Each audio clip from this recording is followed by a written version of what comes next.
Mina otsustasin ennast vaktsineerida, et saada turvatunne. Turvatunne liikudes teiste inimestega koos, ka rahvarohketes kohtades, et kui peaksin selle haiguse kuskilt külge saama, siis see läheb mul kergemalt. Vaktsineerimise otsus võttis kindlasti natukene aega. Mida rohkem inimesi ja just tervishoiutöötajaid lasi ennast vaktsineerida, seda turvalisemalt ja kindlamalt tundsin ka mina ennast seda otsust tehes. Ja kui maikuuses võimalus avanes, tegin kohe süsti ära. Ja tänaseks olen ka tõhustusdoosi kätte saanud. Vaktsineerimine on andnud mulle vabaduse. Ma olen väga liikuv. Ma töötan nii Tallinnas kui Viljandis, samuti õpin ja kohtun paljude inimestega. See on andnud nii mulle, kui tegelikult ka neile turvatunde ja kaitse.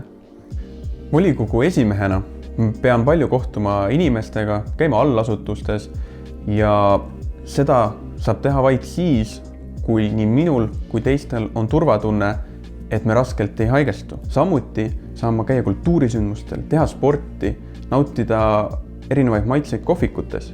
See kõik on võimalik tänu vaktsineerimisele. Vaktsineerimine annab vabaduse.